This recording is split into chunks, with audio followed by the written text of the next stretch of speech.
I had paused recording before, but I forgot that I had to resume it. So I have resumed it now. Sorry about that. So again, I'll start the ayah. وَكُلُوا وَاشْرَبُوا حَتَّى يَتَبَيَّنَ لَكُمُ الْخَيْطُ الْأَبْيَضُ مِنَ الْخَيْطِ الْأَسْوَدِ مِنَ الْفَجْرِ ثُمَّ أَتِمُّوا الصِّيَامَ إِلَى اللَّيْلِ وَلَا تُبَاشِرُوهُنَّ وَأَنْتُمْ عَاكِفُونَ فِي الْمَسَاجِدِ تِلْكَ حُدُودُ اللَّهِ فَلَا تَقْرَبُوهَا كَذَلِكَ يُبَيِّنُ اللَّهُ آيَاتِهِ لِلنَّاسِ لَعَلَّهُمْ يَتَّقُونَ. Which translates in close meaning too. It has been made permissible for you to be intimate with your wives during the nights preceding the fast. Your spouses are a garment for you as you are for them. Allah subhanahu wa ta'ala knows that you were deceiving yourselves. So He has accepted your repentance and pardoned you. So now you may be intimate with them and seek what Allah has prescribed for you. You may eat and drink until you see the light of dawn breaking the darkness of night. Then complete the fast until nightfall. Do not be intimate with your spouses while you are meditating in the mosques. These are the limits set by Allah, so do not exceed them. This is how Allah makes His revelations clear to people, so they may become mindful of Him. Right. So basically, in this ayah, Allah subhanahu wa ta'ala is saying that intimacy with one's spouse is permissible during the night time, and we're also allowed to eat and drink during that time. If a person decides to make the niyyah of i'tikaf, so i'tikaf basically means that a person makes the intention that I'm going to spend this much time in only worshiping Allah. This usually happens during the month of Ramadan. You will see men who are spending all day and all night, like maybe in the last 10 nights or some of the last 10 nights of the month of Ramadan. So in that case, a man is not allowed to, leave the masjid and go to his home and be intimate with his wife, right? So this is what this ayah is telling us. Now, intimacy between woman and husband is allowed again during the nights of Ramadan. Obviously, not allowed during the fasting time in the daytime. And this also implies consent, and that the wife is not on her monthly cycle or in any other state of impurity. What is allowed for couples when they're fasting? Spouses can kiss each other while fasting with fondness that does not lead to intimacy, right? A simple peck on the cheek or even on the lips is okay, but if that leads to French kissing or anything more intimate and more passionate than that, that could lead to intimacy, and that would invalidate the fast. And obviously, if the saliva is being exchanged, that might also lead to breaking your fast. Excuse me.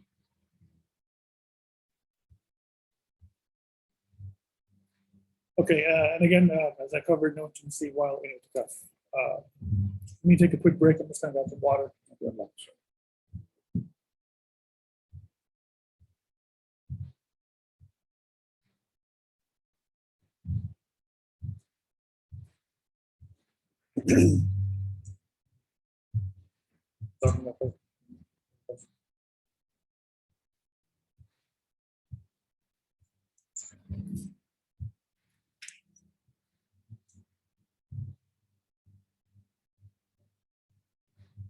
Any questions so far?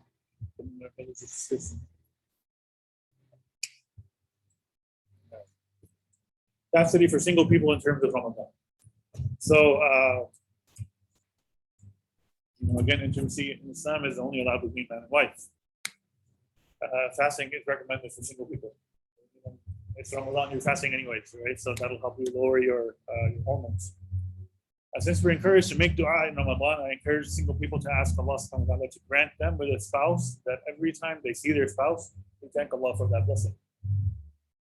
Prophet sallallahu alaihi wasallam said that the two things the three things actually, which he loved the most from the dunya is that, said a beautiful wife, good horses, and the ability to perform salah. Right? So we always want to make sure that we are praying for all of our needs and having a companion, having someone that's going to be there for us and for us to be there for them, to share life together, not just in terms of intimacy, but just to enjoy life together and to be with each other in challenging times. That is a great blessing. So I encourage my single brothers and sisters to make that dua. Now, there are challenges that single people face in terms of getting married, right? So in that case, I encourage the parents to make marriage easier for their children, for their grown children, right? So parents do not set up unrealistic amounts of mahar and expectations for unaffordable wedding parties, right? I have heard stories, horror stories, where the father of the bride is asking for $1 million for mahar. You know, I mean, if the man is wealthy, you know, well-off prince, okay, that's fine. But you know, realistically speaking, that's very difficult to afford, right? And then after that, you also have situations where the expectation could be that, you know, hey, you know, a groom's family, all right, or wife's family, right? You got to do a big party, and we have to invite, you know, 400 of our friends, and you invite 400 of your friends, and you know, that's okay. The groom's going to take out a loan and pay for it, right? When that happens, usually those kinds of marriages do not last because the groom, and even if the bride agrees to share with him, the bride and the groom or the couple are spending most of the time working to pay off the debt from the wedding day, right? So that is zulm. Zulm means oppression. That's oppression for the bride and the groom, and that shouldn't happen. Now, what happens, especially in the Indo-Pak culture, is that you have these exorbitant weddings, right? And the reason is given is like, you know, in Hindu, we have the saying, this lokya thing. Like, what will people say? Like, you know, so and so, their son got married and they spent 50K on a wedding. I have to spend 51K so I can one up this person, right? And then so and so's daughter asks for like a you know, $80,000 bond, for example, right? So my daughter is worth more than her. She has to have for 100,000. I mean, you know, this is not realistic. This is preventing what Allah subhanahu wa ta'ala has made halal. Obviously, mahar is there, and you know, to make the Islamic contract of nikah, the Islamic contract of marriage, a heavy responsibility, the mahar has to be something that you know, the groom or the groom to be has to understand that this isn't easy money, right? There is a sheikh. His name is Muhammad Majid from DC area, and he said that the mahar should be 6 months of a guy's earnings. Okay, so say for example, a person's working out, working very well, and they make $10,000 a month, right? So if in that case, if the mahar is 60, right? Now again, we're talking about 6 months earnings, right? So if a person's earning way less than that, they're still going to know, hey, you know, I can't just walk out and split, right? I have to do my best to make sure that I'm taking every effort possible to continue to stay married. We get counseling. And especially among Indo-Pak, I don't know how it is in the other cultures, but in the Indo-Pak culture, counseling, divorce, all of this is very stigmatized. Oh, you're seeing a counselor. What's wrong with you? Dude, I can't communicate. What do you want me to do? Right? Like, you have to be grown-ups about this, right? Marriage is a very serious contract that you have with Allah that I'm going to take care of. Like, again, I'm talking as a man, right? So when I chose to get married, I was making a contract with Allah that I will take care of my father-in-law's daughter. And she, meaning my wife, you know, she took a contract that, you know, she will be my wife and she will take care of me, she will take care of my kids, and we will have a Muslim family together, right? So it's not like we just show up and split. It's not like that. So we do our best to make sure that we preserve the marriage as much as possible. And if we try everything and even then it fails, then, you know, then at the very least, it was a learning experience, right? So we have to focus on what Allah wants, right? So the answer to the Urdu saying "Log kya kahenge," we should be saying, "What does Allah want?" Meaning Allah kya chahta hai, right? So if we put that perspective in our minds, inshallah, we will make it easier for the younger people to get married, right? We'll make halal what is halal for them. Why are people afraid to get married now? They're like, why are they afraid of commitment? One of the reasons they're afraid of commitment is that they have kind of forgotten how to grow up, right? They don't know how to communicate their feelings. They're too worried. They're too scared to offend the other person. When you're married, you know, you're gonna be upset or cause someone else to get upset anyways. At least talk about it so you can smooth things out. Um, I think we can skip this slide because we've already covered the crux of it. Miscellaneous related information. So for men, if you wake up with a wet dream, that does not invalidate your fast. What you do is you shower and you continue your fast till Maghrib. Okay. Now again, sexual behaviors that nullify the fast: intercourse, masturbation, intentional sexual climax of any kind during the fasting time. Let's talk about what the right hands possess and those who exceed that are transgressors. Right. So what the right hands possess is the Arabic saying, which implies concubines. Now, in our day and age, the phenomenon of concubines has mostly disappeared, right? So one may ask, hey, there's no concubines, so how does the ayah apply?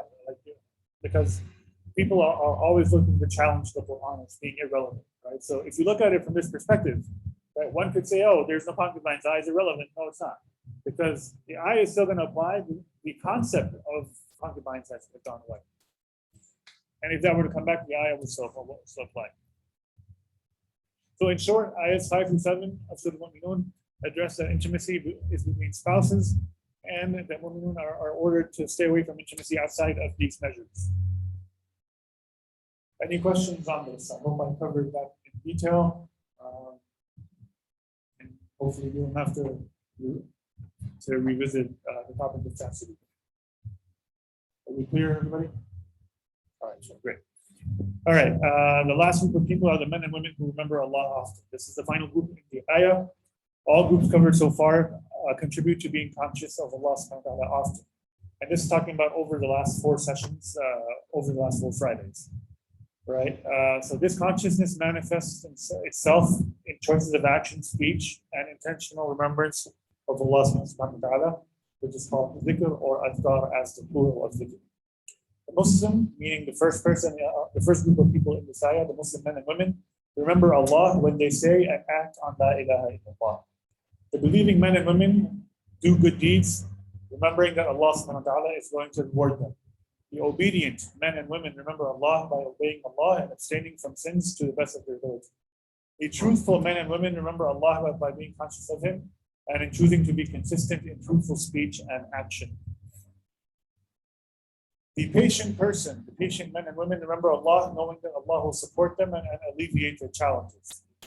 The humble men and women remember Allah in the prayer, are thankful for their blessings and cognizant that Allah subhanahu wa ta'ala can take away their blessings at any moment. The charitable men and women remember Allah in expecting the reward of their charity only from Allah and not to show off. The fasting men and women remember Allah in expecting the special reward of fasting. We covered this last week, that Allah subhanahu wa ta'ala has an exclusive reward for fasting that comes only from Him. And as well as entry through the gate of Ar-Rayyan. This is the gate for the fasting people in Jannah. We know that Jannah has 8 gates, and Ar-Rayyan is one of those gates, which is again reserved for the fasting men and women. The group covered today again, after those who are patient, is the men and women who guard their chastity, remember Allah by avoiding haram sexual relations and by enjoying what Allah subhanahu wa ta'ala has made halal or permissible for them, as well as the results of this halal enjoyment, i.e. children.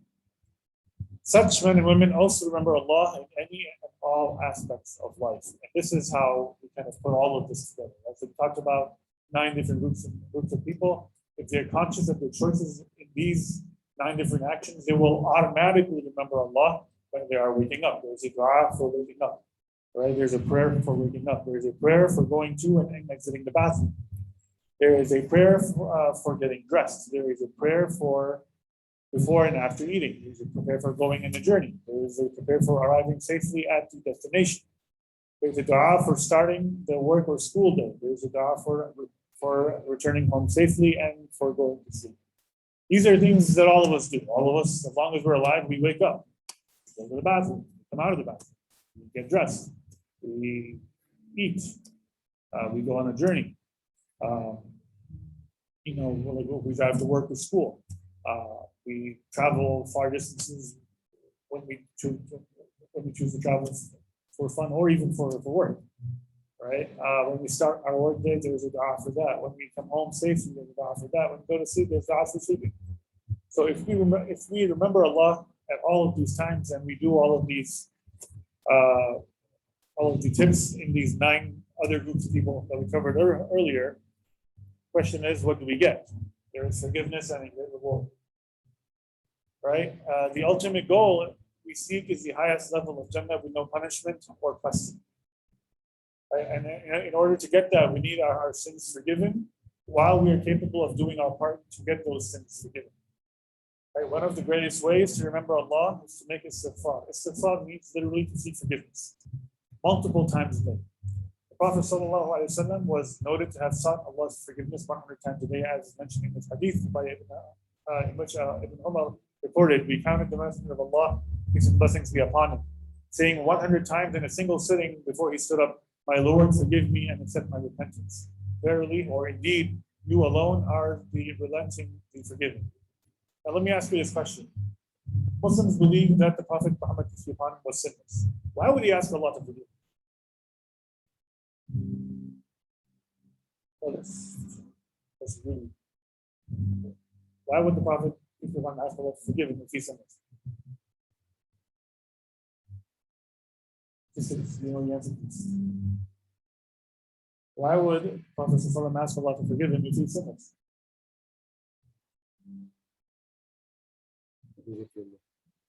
Yes, to get closer to Allah and to set an example for us.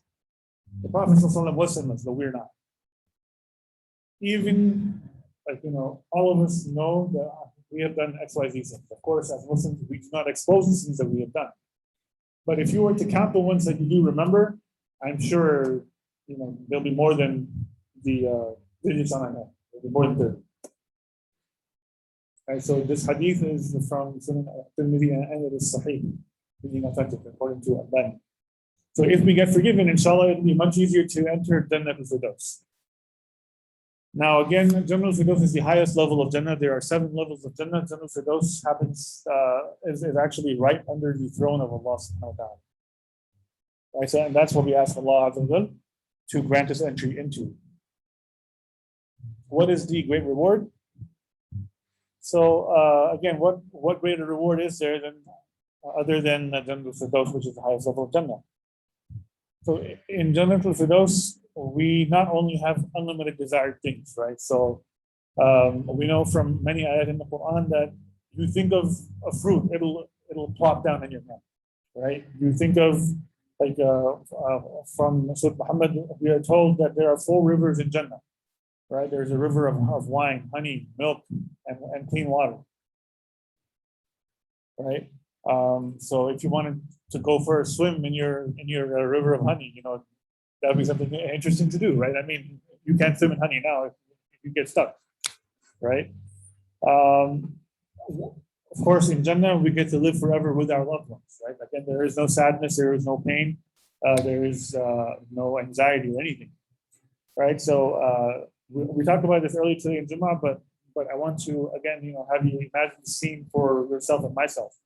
Like imagine meeting your loved one in Jannah and they died of sickness and dunya. Right? So again, all of us, especially since COVID started, know of or have personally lost loved ones that died from COVID. Right? And if you were fortunate enough to see them in the hospital, right, they looked beat up. Like my uncle passed away from COVID last year, my mom's sister's husband, and when he passed away, the people who were allowed to go in did a live stream on Zoom of his body, and alhamdulillah, he was a pious person and everything, but you could tell he had it rough, right? So if you've seen a body like that, now imagine that in Jannah al-Firdaus, you see this person who was beat up when you last saw them. Happy, healthy, smiling, young, glowing, strong, right? Whoa, what happened to you? Alhamdulillah, we're in Jannah, right? So imagine that. And again, they're happy, right? So it's not like they're going through any pain of COVID or cancer or anything like that. So again, there's no more pain, and instead there's endless joy. So after meeting the loved ones that we have lost in this dunya, Imagine meeting Rasulullah. So this is something that we as Muslims need to really ponder, right? Like we believe in the Prophet Muhammad, right? That is part of what makes us a Muslim. If a person does not say La ilaha illallah Rasulullah, they're not a Muslim. But if we believe that, we have to believe that even the Prophet ﷺ, who is not with us anymore, loves us. And there is a hadith which basically talks about that he was with his companions, and he was like a little, I wouldn't say upset, but they knew something was like concerning him. And so they asked him, he was saying how I wish to be with my brothers, right? So the companions asked, "Are we not your brothers?" He said, "No, you are my companions. My brothers are the ones who believed in me without seeing me." Right? Obviously, that extends to sisters as well. Right? So he's already wanting to be with us so many years ago. Thousands, I mean, not thousands, but 1400 plus years ago. Right? What is my relationship and what is your relationship wanting to be with him? Right? What are you going to say when you see him? Right? You will recognize him, he will recognize you. It's not going to be like, oh, who's this guy? No.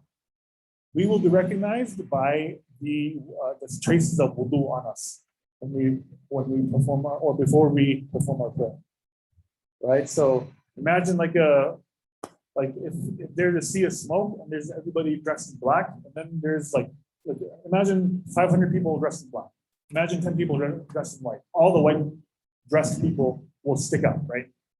So same thing, when we make wudu, those will help us stick out, and that will help the Prophet ﷺ recognize us. So imagine meeting him. What would you say to him?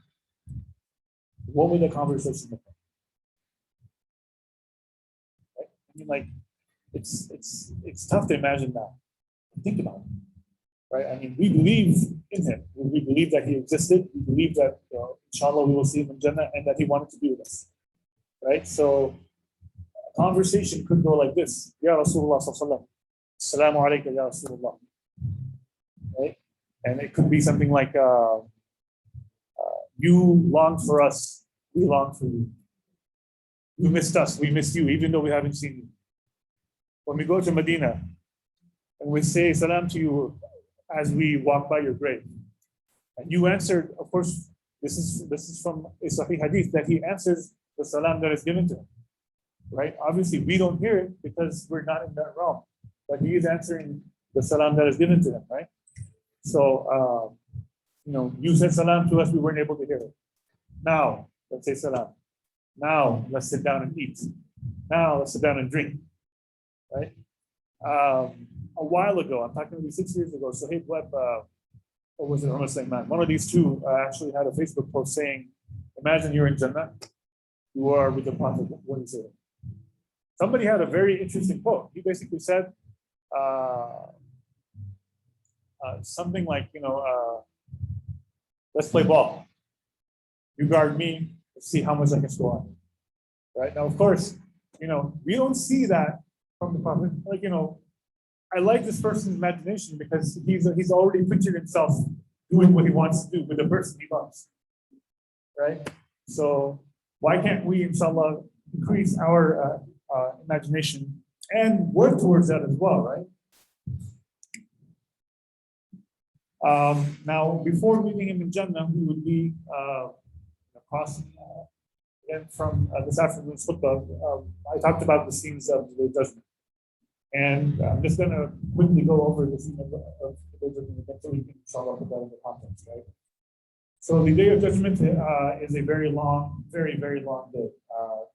In the Quran, it says 50,000 years long, right? Now, of course, we ask Allah subhanahu wa ta'ala to make us not feel every second of that 50,000 years. Because if you look at a person's life, let's say 60 years, I actually did the math, right? Assuming it's 50,000 Earth years compared to the average lifespan, which is 63, 64 years, 60 years. 60 seconds compared to 50,000 Earth years is 2.5 minutes every day. What do you do with 29 minutes? Do you stop talking? Send a text. Like TikTok videos are smaller. So what have you done in 2.5 minutes compared to 20,000 minutes? That's a scary question. Like if that's the length of time your life was worth, 2.5 minutes, then we have to play it like very seriously. We can't think of our life as just a game, only enjoying it. That's it, right? So coming back to the Day of Judgment, again, it's going to be very long. People are going to be so tired of waiting. You're going to ask all of humanity. So from people after Adam salam till the last person who passes away. Again, I say after Adam, it's because Adam was the first person created. Right? So all humanity is going to go to Adam saying, "Oh, Adam, talk to Allah, begin the Day of Judgment. I can't take it anymore. I can't wait here for another second. Get it started." Our father, Adam is going to say, Allah subhanahu wa ta'ala is so angry on this day that he has never been this angry before and will never be this angry again. Go ask someone else. I'm not fit for this. Right? And this is going to happen after Adam alayhi salam. It's going to be Ibrahim. Same story. Go ask someone else. After Ibrahim, it's going to be Musa. Same story. Go ask someone else. Isa. Go ask someone else. Then they will go to Prophet Muhammad. All the prophets that humanity goes to before Prophet Muhammad, they'll say, "I am worried about myself. Nafsi, nafsi, myself, myself." And again, these are prophets of Allah. We are talking about, the super prophets, Adam alayhi salam, Ibrahim, who was an ummah by himself, as mentioned in the Quran, in Ibrahim kana ummah, right? You have Musa alayhi salam, the one whom Allah spoke with, right? You have Isa alayhi salam, who was one of the miracles of Allah, because Allah subhanahu wa ta'ala created Isa without a father. Right? So you have all of these super prophets, and each one of them at this point so far are scared for themselves. Right? Then humanity eventually finds Prophet Muhammad and they say, "Ya Rasulullah, talk to Allah, begin this for us." So then he, sallallahu alaihi wasallam, makes sajda. And he makes a dua which he was not told in his lifetime, and that dua is only reserved for the days of. He will make that dua in the sajda. Allah subhanahu wa ta'ala will say, "Oh Muhammad, raise your head and ask for intercession, ask and you shall receive." Right? And there are many different levels of people that Prophet Muhammad sallallahu alaihi wasallam will be allowed to go into what is hinted upon is basically pull out people from hellfire with varying levels of iman, and like the levels are as small as like it starts with like a grain of barley, right? So a grain of barley is kind of like maybe the half of one of my digits of my finger, right? So like right there, it's like a grain of rice, right? So half of that. Then the hadith says a mustard seed, which is smaller than a grain of barley. Then even the size of a mustard seed So like 1/10, for example, of a mustard seed, right? Then the hadith says that Prophet Muhammad will be allowed to take anyone who said la ilaha, right? Obviously, we don't want to be from those lower levels of iman. We want to be from the first group of people that enter Jannah. Obviously, we're not prophets. We're not from the Sahaba. But I would venture, and again, I have inshallah full iman in the mercy of Allah subhanahu wa ta'ala, that as long as we do our best, there is no reason other than the ultimate justice of Allah subhanahu wa ta'ala that we would be prevented from not being among the first group. In any case, this offers hope, if nothing else, right? That Prophet sallallahu alaihi wasallam will go in and be able to take these people out with even the smallest level of iman.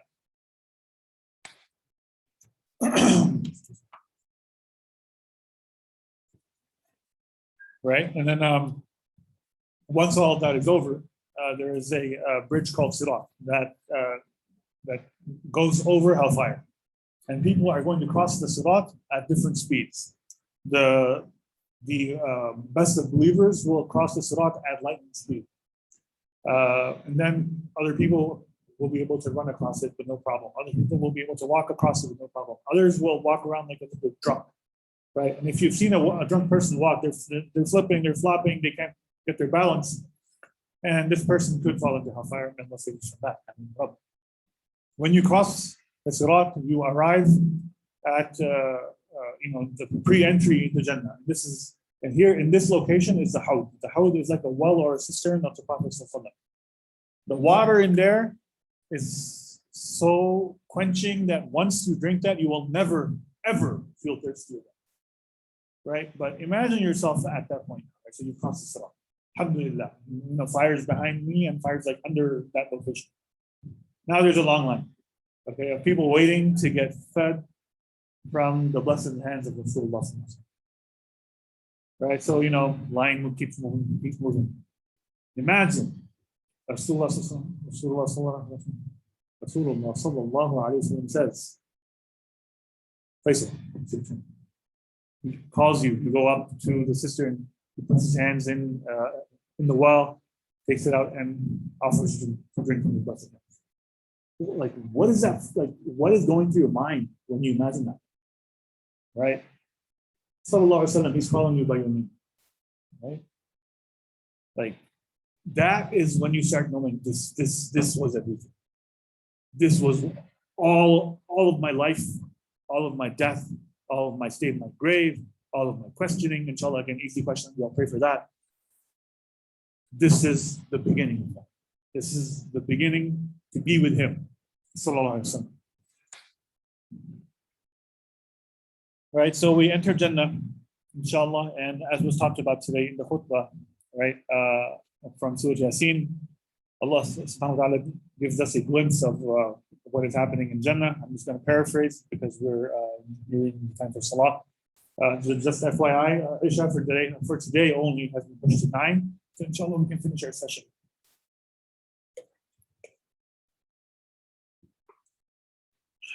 Right, so the ayah that I think every Muslim should be looking forward to in Surah Yasin is Salamun qawlan min Rabbir Rahim, which translates to Salam, peace, which is something that Allah, the Most Merciful, will say to us. Right, so we just talked about what's going through our heads as we imagine drinking from the hands of the Prophet.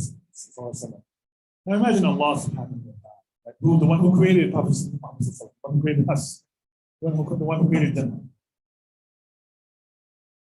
Imagine him saying salam to you out of love, out of welcoming you into the Jannah which lasts forever. And of course, Allah is Azza wa Jal subhanahu wa ta'ala. He's the highest of the high. There is none higher than him. Right? But he is out of his benevolence, out of his love, out of his mercy, saying peace and salam to us.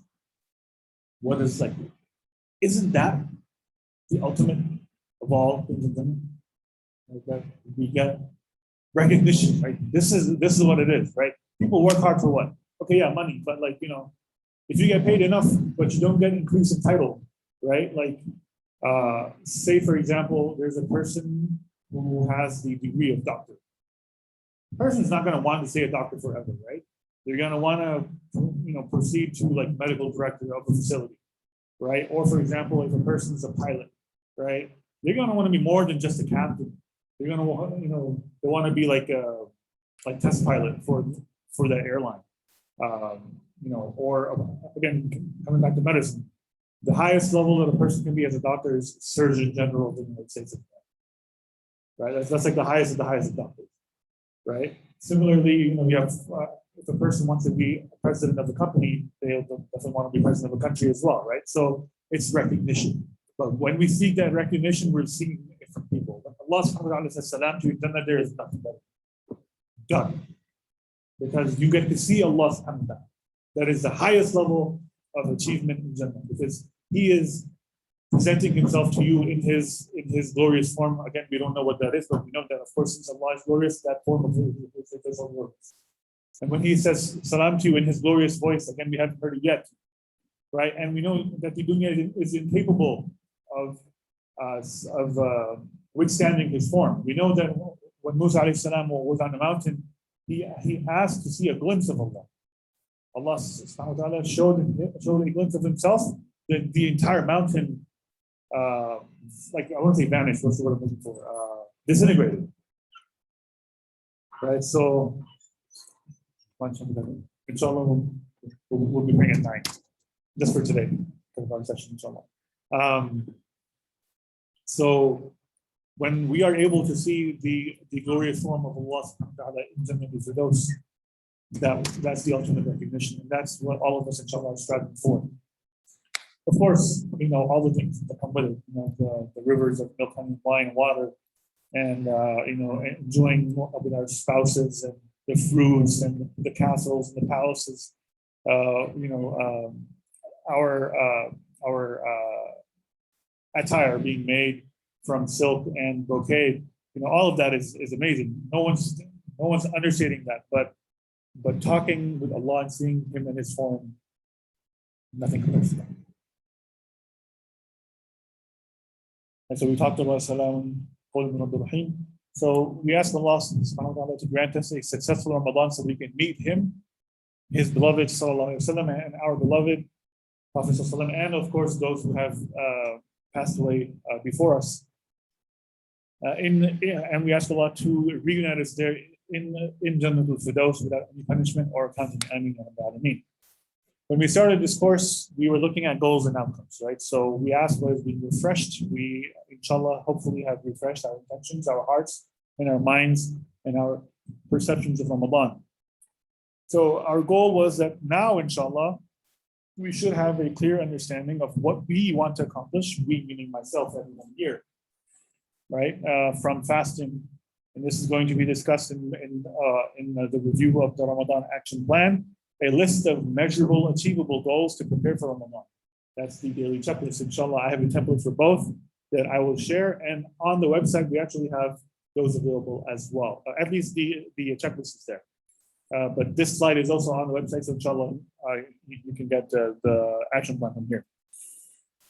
We also wanted to ensure that we had a high level of connection with the Quran and an interest in pursuing a deeper connection with the Quran,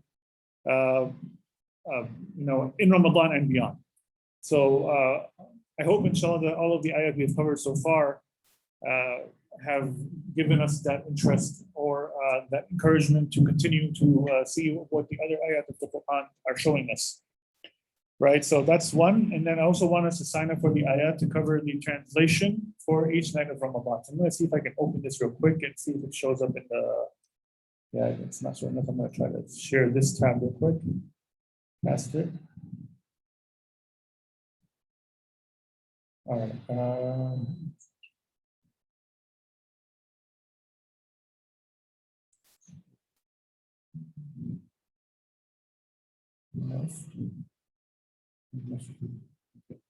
So you should be seeing this. I don't know why it stopped it right then. Here it is. Okay, so this is a Google Sheet that talks about the ayat that, or some of the ayat that we used to discuss in the break in Tarawih. Right, this is going to happen, inshallah, after every 4 rakah or after the first 4 rakah that we will be reciting. All of the ayat are already covered, so you don't have to look for these. Inshallah, I recommend that people sign up in the link that I will be sharing once I close the casting of this tab to the other tab. But inshallah, please put your name in here and put your contact info. What I want from this assignment sheet is that you create probably like a one slide deck, right? And in that one slide, you prepare 3 lessons that we can take home from those items, right? It's going to be for the brothers and the sisters, right? I'm going to give the sisters the option. If you don't feel comfortable speaking in front of people, you can make a video, inshallah, and we can, inshallah, play that video during that time, and also if you do permission, put it on the website as well, right? So this way, both brothers and sisters are engaged in the study of the Quran during the nights of Ramadan. I'm going to go back and start sharing this again in a second. You should be seeing goals and outcomes.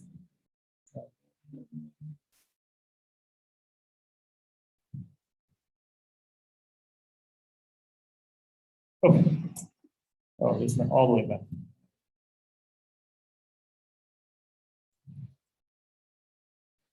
All right, so basically what I wanted to do was, I apologize that I'm having difficulty with this. Fly through this as fast as I can. It's one challenge is when you do it on Google Slides, it doesn't flow as easily as you'd like it to. But if you were late, you can kind of glance at these, so you can have a quick review.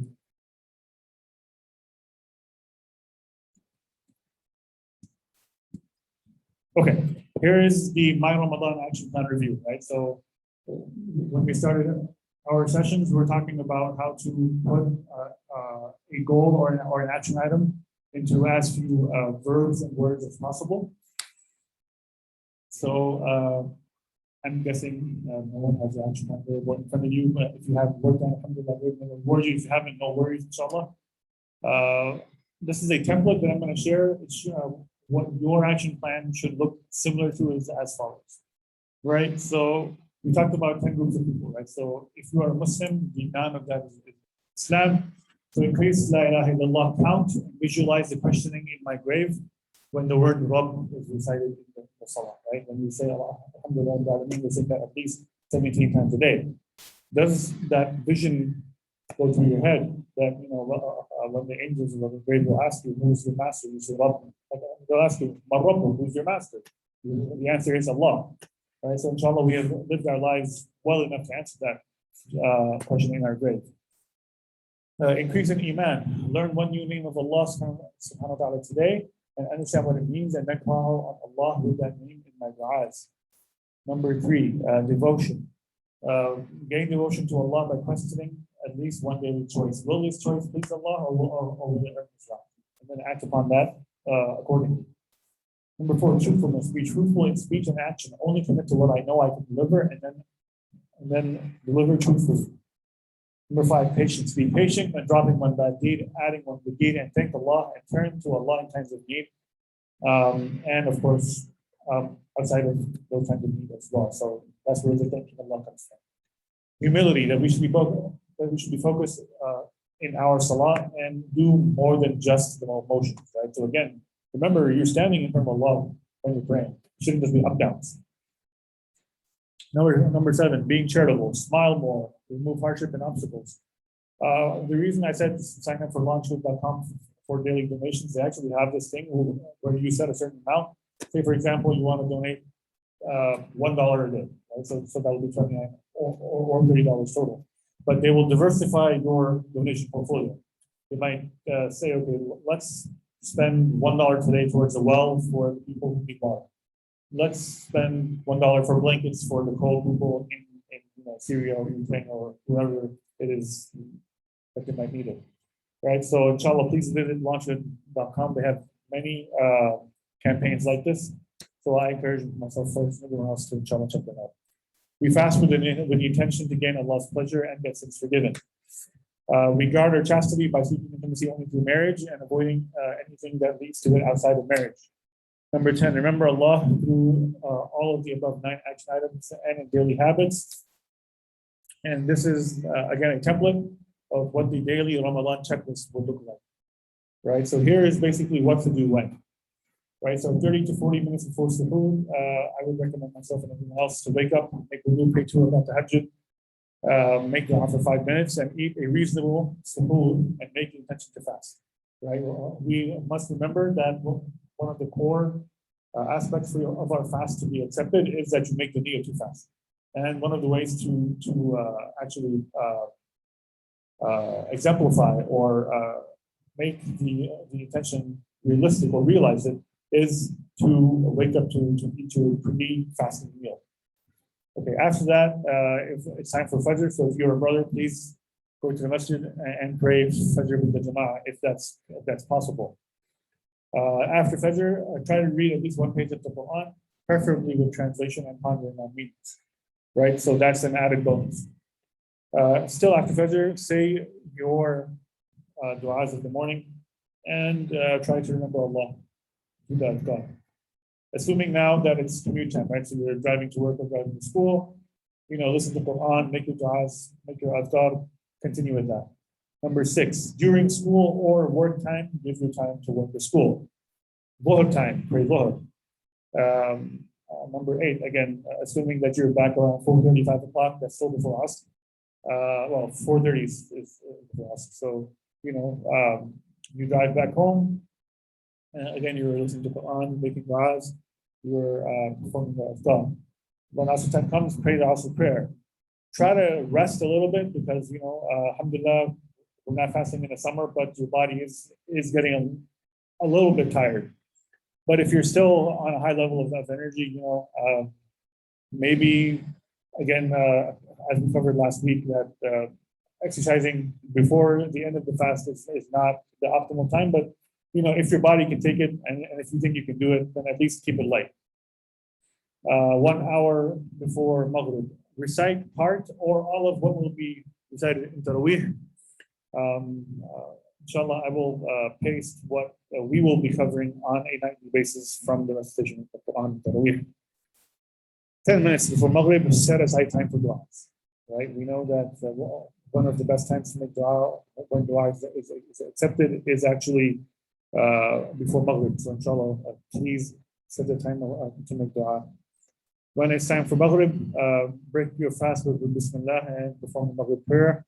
After Maghrib, whatever is easier for you to do, eat dinner, perform light exercise. Again, I would push for the light exercise part, so you don't gain weight in Ramadan. A lot of men, Muslim men, including myself in the past, have gained weight after Ramadan. And last week we covered diet and exercise from Sister Abrar, who's here today with us, and Brother Faisal, who's also here with us today.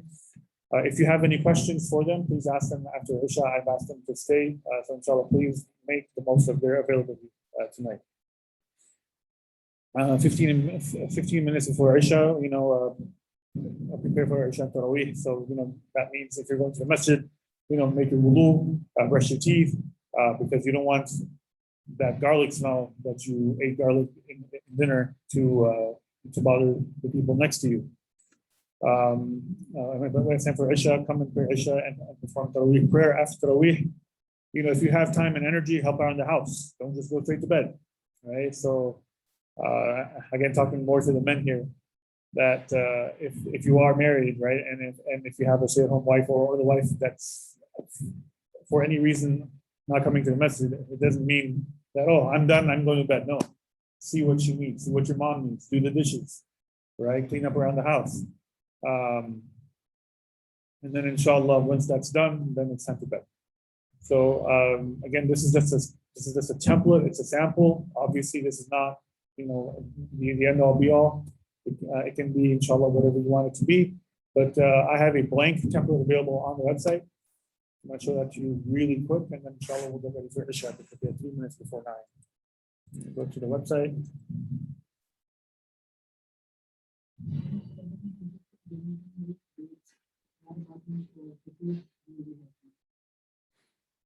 So so I just wanted to highlight that. If anybody wants to sponsor just the breaking of the fast, it doesn't have to be dinner, right? So please, inshallah, go ahead and do that. So I just want to show this again, that if you are on our website, if you put the media, we have the checklist. This one is empty. This is for you to fill out. We have the PowerPoints from session 4, session 3, session 2, session 1 as well. So inshallah, these are available to you. I forgot to hit record at the beginning of our session, so I do have this recording, but it's not in its entirety. In any case, inshallah, this will be available on YouTube tomorrow morning. And you can watch all 4 of our sessions before Ramadan arrives, inshallah, next week. I think that's it. So any questions, comments, or concerns before we break for Isha? All right.